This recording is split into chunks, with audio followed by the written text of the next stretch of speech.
Good morning बच्चों, मेरा नाम वंदना है। मैं आपके लिए लेके आई हूँ कक्षा 10 यूपी बोर्ड हिंदी की क्लासेज। बच्चों, आपकी परीक्षा सर पे है। अब आप लोग दौड़ रहे होंगे कि हम जल्दी से जल्दी कम टाइम में प्रिपरेशन कैसे करें।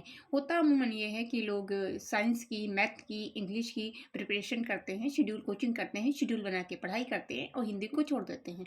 जबकि हिंदी आपके लिए बहुत ही महत्वपूर्ण है। हिंदी आपकी राष्ट्रभाषा है और अगर आप हिंदी में फेल हो गए तो आपको गेस मार्क भी नहीं मिलता है। इसलिए बच्चों, हर सब्जेक्ट में उतना ही महत्वपूर्ण है जितना कि मैथ, साइंस, इंग्लिश, उतनी ही महत्वपूर्ण हिंदी भी आपकी है। बल्कि मैं कहूँगी आपकी मदर लैंग्वेज होने की वजह से ये उससे भी ज़्यादा महत्वपूर्ण है।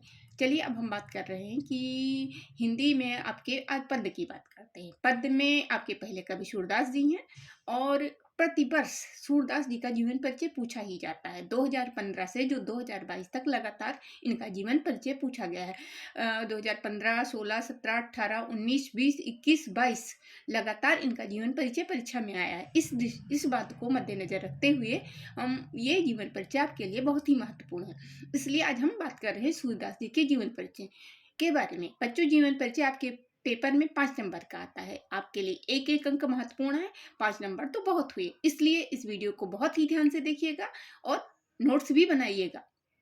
इसलिए मैंने भी नोट्स बना लिया है कि आप उसे देख के उसे आप नोट्स बना सकते हैं। तो चलिए, अब बात कर रहे हैं इनके जीवन परिचय के बारे में। तो सूरदास जी का जन्म 1478 रुनकता आगरा में हुआ। कुछ विद्वान इसे दिल्ली के निकट सिही नामक स्थान पर भी मानते हैं, लेकिन रुनकता आगरा ज़्यादा प्रमाणित है। आप चाहें तो परीक्षा में रुनकता आगरा और दिल्ली के निकट सिही दोनों चीज़ लिख सकते हैं। लेकिन अगर आप रुनकता आगरा ही लिख देंगे तो भी पर्याप्त हो जाएगा।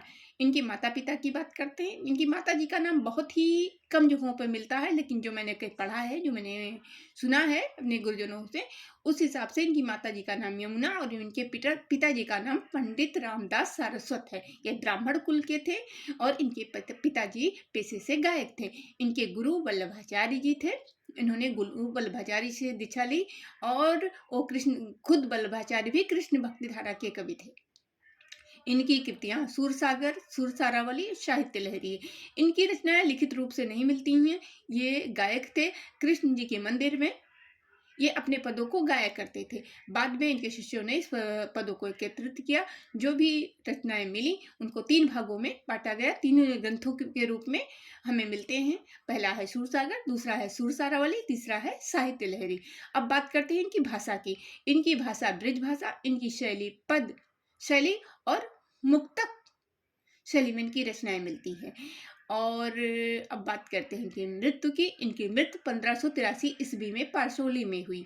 बच्चों, कहा जाता है कि एक खंजन नैन रूप रस माते पद गाते गाते विठल दास जी के सामने ही इनकी मृत्यु हो जाती है। अब बात करते हैं कि इनकी विशेष क्या है, इनकी कविताओं में विशेष क्या है।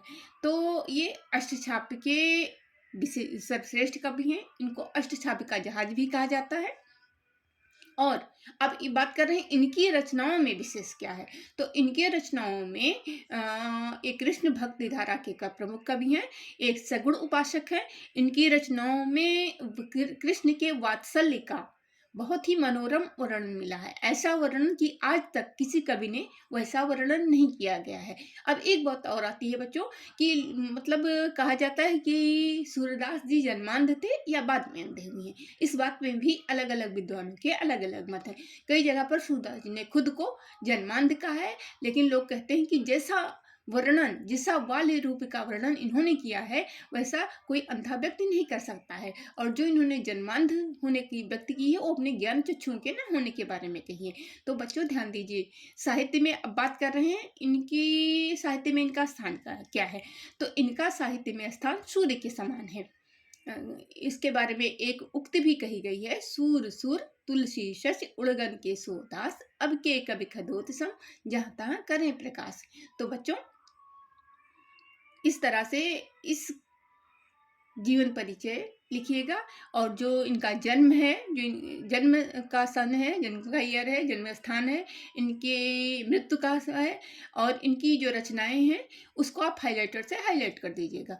इसके अलावा अब बात कर लेते हैं इनकी कविता में छंद और रस की। तो इनके कविता में मुक्तक छंद मिलते हैं। रस इनमें मिलता है वात्सल्य रस, श्रृंगार रस और अलंकार, रूपक, उपमा, उत्प्रेक्षा, श्लेष आदि अलंकार इनकी कविताओं में मिलते हैं। तो बच्चों, इस वीडियो को बहुत ही ध्यान से देखिएगा, बहुत ही ध्यान से सुनिएगा और लाइक कीजिए, कमेंट कीजिए, शेयर कीजिए। बच्चों, नोट्स ज़रूर बनाइएगा। थैंक यू बच्चों।